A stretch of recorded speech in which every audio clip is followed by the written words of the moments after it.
Imagine having to prove your own child is yours, on your own front lawn. Sounds ridiculous. For this mum, it was reality. The sun hung low in the sky, casting a soft golden hue over the front lawns of Colton Springs, Texas. The quiet hum of a distant lawnmower blended with the occasional chirp of birds perched along power lines. It was the kind of afternoon that begged for nothing more than stillness, just a mother and her child enjoying the breeze. Monique Harris shifted her 2-year-old son, Ethan, onto her hip, bouncing him gently as she stood on the front porch of their modest home. His tiny fingers curled into the fabric of her t-shirt, his head resting against her shoulder as he let out a tired sigh. It was almost nap time, but for now he was content in her arms. She walked down the steps and into the grass, letting the warmth of the sun kiss her skin as she swayed side to side. Ethan let out a sleepy giggle, his blonde curls bouncing with every movement. Monique smiled, brushing a strand of hair from his forehead. "You're getting heavy, mister," she teased. "Pretty soon, Mama won't be able to carry you like this." Ethan responded with a sleepy babble, his words still forming, but his love unmistakable. Across the street, a sprinkler whirred to life, sending arcs of water glistening in the sunlight. A few houses down, kids rode their bikes, their laughter carried by the wind. It was the kind of neighborhood where people took their dogs on slow evening walks, where porch lights flickered on just as the sun dipped beyond the horizon. Monique had lived here for almost 3 years now. She knew most of the neighbors, even if some only exchanged polite smiles. There were backyard barbecues in the summer, a pumpkin carving contest in the fall, and a community-wide Christmas lights competition in the winter. But even in a place like this, where families gathered for block parties and dads waved from behind their lawnmowers, Monique knew she was seen differently. She had felt the stares before. At the grocery store, at the pediatrician's office, in the park. The quick glances at Ethan, then at her, followed by that moment of hesitation before the inevitable. "Oh, is he yours?" She never let it show, never let it steal moments like these. She was raising her son with love, and that was all that mattered. As she stood in the grass, rocking Ethan gently, she let out a content sigh. For now, it was just her and her baby boy, wrapped in a bubble of warmth and quiet love. But across the street, someone was watching. From the front window of her house, Linda Whitaker pulled back the curtain just enough to see without being noticed. She wasn't spying, at least not in the way she'd accused someone else of spying. She was observing. Her eyes settled on Monique, and the little boy nestled in her arms. Linda had seen them before. Quick glimpses, nothing more. She had moved to this neighborhood 6 months ago, and while she had made small talk with a few families, she had never spoken to Monique. But something didn't sit right.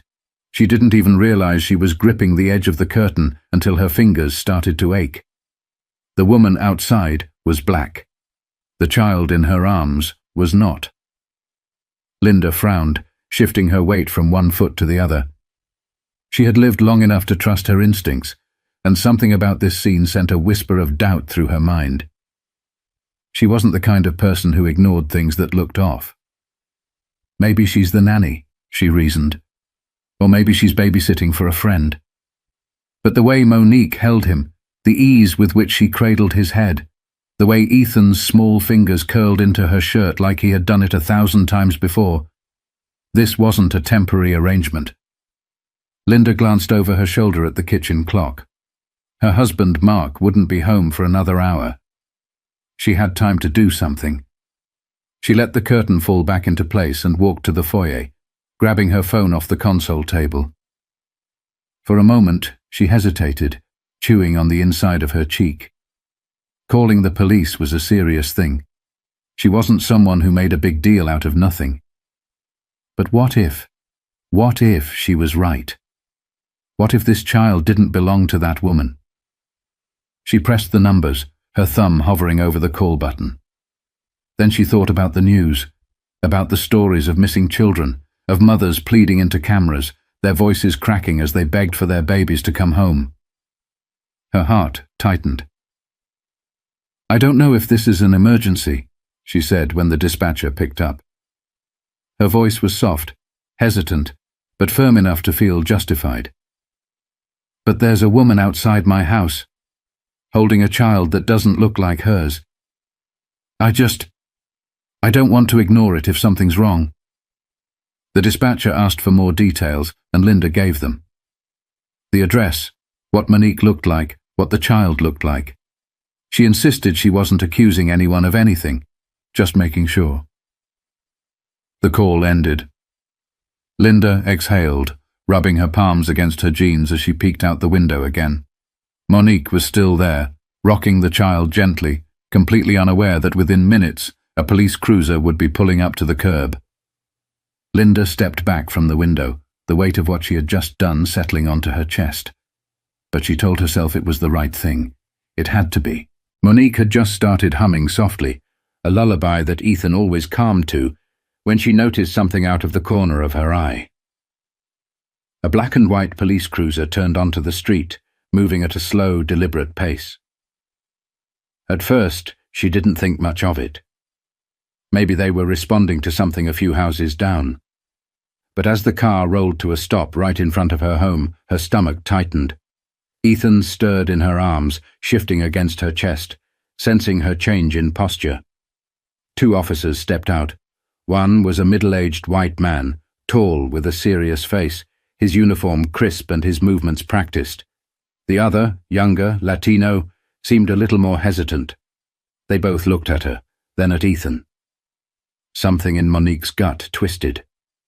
She adjusted her grip on Ethan, planting her feet firmly in the grass. The older officer, Sergeant Whitman, approached first. He cleared his throat, his gaze flickering from Ethan's fair skin to Monique's dark brown arms.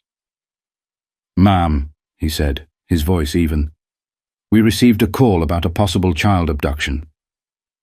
For a moment, the words didn't even register.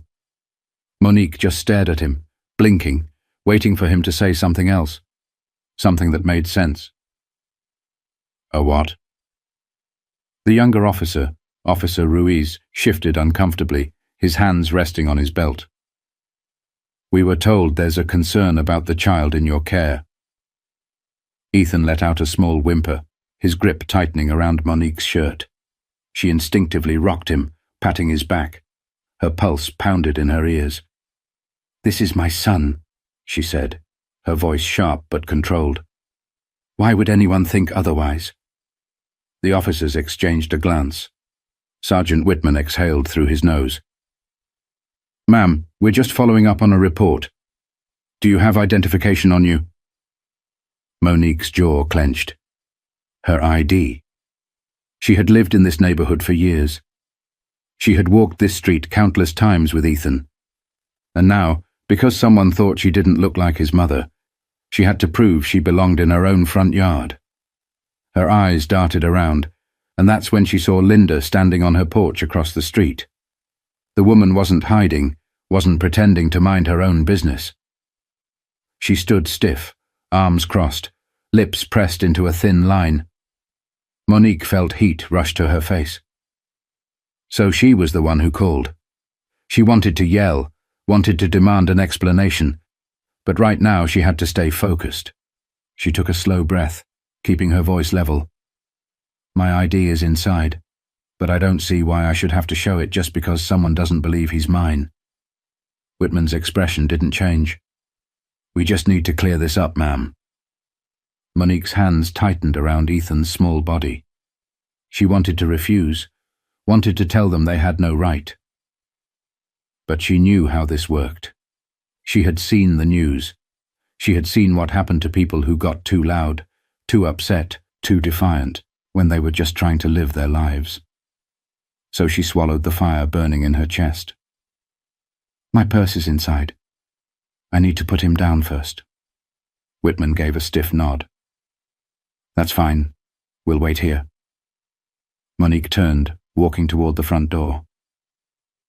She refused to rush, refused to give them the satisfaction of seeing her panic. She stepped inside, her hands shaking as she set Ethan down on the couch. He looked up at her with wide, confused eyes. She forced a smile. It's okay, baby. Mama just needs to get something real quick. She grabbed her purse off the counter, fingers fumbling as she pulled out her ID and phone. When she stepped back outside, she held both in front of her like a shield. "My name is Monique Harris," she said, her voice firm. "This is my address. And this is my son." She pulled up her phone, tapping into her photo albums. A dozen pictures filled the screen.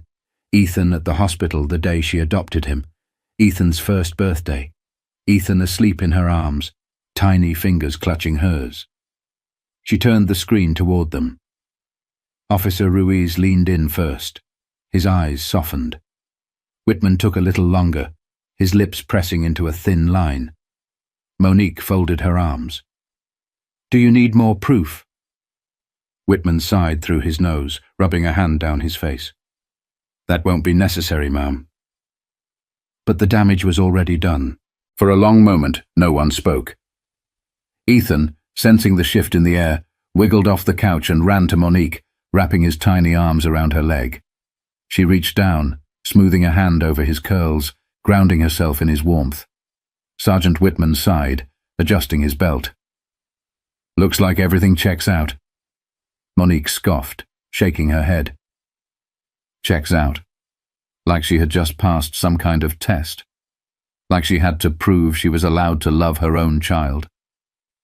She turned toward Linda, still standing stiffly on her porch, arms crossed like she was waiting for an apology. Monique felt a bitter laugh rise in her throat. "I'd love to know," she said, directing her voice loud enough for Linda to hear. "What exactly made you think my son was in danger?" Linda flinched slightly, but she held her ground. I wasn't sure. I just thought—" Monique let out a sharp breath, tilting her head. "You thought what?" Linda's mouth opened, then closed. She swallowed. "I was just trying to look out for him." Monique shook her head, her pulse still thudding in her ears. "No, you weren't looking out for him. You were looking out for your own comfort." Linda's jaw tightened, her face turning red. She glanced at the officers, as if hoping they'd back her up, but neither of them spoke. Monique stepped forward, keeping her voice steady, controlled. "You saw a black woman with a white child, and instead of minding your damn business, you assumed something had to be wrong. You didn't ask me. You didn't introduce yourself. You called the cops like I was a threat." Linda exhaled sharply, shaking her head. "I wasn't trying to accuse you of anything." Monique let out a humorless laugh. "But you did." She gestured toward the officers. "And now, these men are standing in my yard, in front of my child, treating me like a suspect in my own neighborhood. All because you couldn't imagine a world where he could be mine." Linda looked away, shifting uncomfortably. Officer Ruiz, still standing by the patrol car, cleared his throat. "Ma'am," he said gently, "we do have to follow up on calls like this." Monique turned toward him. "Oh, I get that. I bet you'll do this all the time when white mums take their black kids outside, right?" Ruiz lowered his gaze, his lips pressing together. Whitman, still stiff-faced, muttered, "We were just doing our job." Monique's anger burned in her chest, but it was exhaustion that settled into her bones. She had done this before. She had lived this script in a dozen different ways, at stores, at playgrounds, at restaurants where strangers felt entitled to question her motherhood. It never got easier. She turned back to Linda, whose face was tight with embarrassment, maybe even guilt. "Next time you're unsure," Monique said, her voice quieter now, "you could just walk over and introduce yourself, instead of calling the cops on a mother and her baby." Linda's lips parted like she wanted to respond, but no words came. The officers gave a half-hearted nod, then walked back toward their cruiser. As they pulled away from the curb, Monique let out a breath she didn't realize she had been holding. Ethan tugged at her jeans, looking up at her with big, curious eyes. "Mama?" She bent down, picking him up and kissing his cheek. "I'm okay, baby," she murmured. "We're okay." But as she turned back toward the house, she knew things would never feel quite the same. Monique closed the front door behind her and leaned against it, exhaling slowly. She could still feel the weight of their stares, the way her heart had pounded the moment the police car pulled up. Ethan wiggled in her arms, so she set him down, watching as he toddled over to his toy basket in the living room. He had no idea what had just happened, no idea that his mother had to prove she was his mother. She rubbed her hands over her face, forcing herself to take deep, steady breaths. Her phone buzzed on the counter. A text from Angela, her best friend. "Hey girl, just saw some cops outside your house. Everything okay?" Monique stared at the screen for a long moment before typing back, "I'll call you later." She didn't want to explain it. Not right now. Not while her hands were still shaking. Through the window, she saw Linda still standing on her porch, shifting from foot to foot, like she wasn't sure whether to go inside or come over. Monique turned away. She walked into the kitchen, opened the fridge, and grabbed Ethan's juice cup. Something, anything to give her hands a reason to move, to ground herself.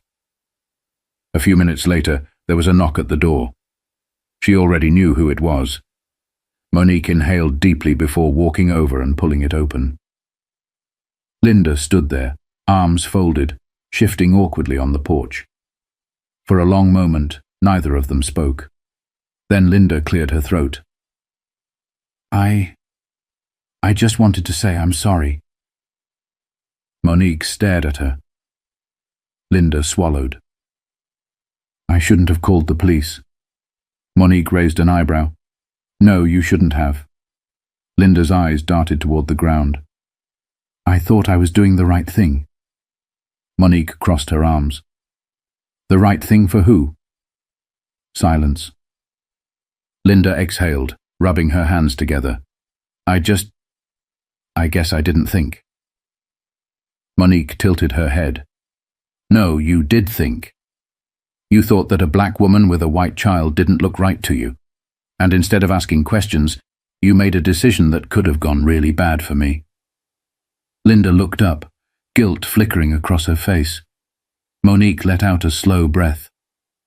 "You could have walked over and introduced yourself. You could have minded your business, but you didn't." Linda nodded, pressing her lips together. "I know, and I'm sorry." Monique studied her for a moment. She wasn't sure if she believed the apology, or maybe she just didn't care if it was sincere. She glanced back at Ethan, still playing on the floor, completely unaware of the weight of this conversation. She turned back to Linda. "I hope next time you do think." Linda nodded. And then, without another word, Monique closed the door. She didn't owe her anything more than that. Monique stood by the door for a long moment after shutting it. She could hear Linda's hesitant footsteps retreating down the porch steps, back to her side of the street. Ethan babbled to himself as he stacked his blocks, blissfully unaware of the storm that had just passed. Monique let out a breath and walked over, sinking onto the floor beside him. She ran a gentle hand over his soft curls, watching as he focused, his tiny fingers clumsily fitting one block onto another. This was her son, her baby. And yet today had been a reminder, one she had been given far too many times, that some people would always look at them and see something that didn't fit. That no matter how much love she poured into him, no matter how many bedtime stories, scraped knees kissed, or sleepless nights spent soothing his cries, someone would always question whether she belonged in his life. And one day, Ethan would be old enough to notice it too. She hated that. She hated that there would come a day when she'd have to explain why the world sometimes saw them as a puzzle that didn't match. She reached for one of his blocks, placing it carefully on top of his tower. He clapped, his face lighting up. Monique smiled, but it didn't quite reach her eyes. She wasn't going to let today take anything away from them. But she'd remember. She'd remember the way those officers had looked at her. The way Linda had hesitated. The way she had to pull out proof of her motherhood like she was being questioned at some border she never agreed to cross. And she'd remember the lesson. People like Linda would always exist. But the next time someone like her got that suspicious itch, she'd have to think twice. Because today, Linda had learned something too. She had learned that her fears didn't make someone else guilty. That her discomfort wasn't an excuse for Monique's humiliation. Monique kissed the top of Ethan's head, and that at least was something. Because one lesson at a time, the world had to learn. How many times do we see something unfamiliar and assume the worst? How often do we let bias guide our actions without even realizing it? Before making a call, before passing judgment, before letting suspicion replace common sense, pause. Think. Question yourself. Because someone's life, someone's dignity, and someone's peace should never be collateral damage for your assumptions.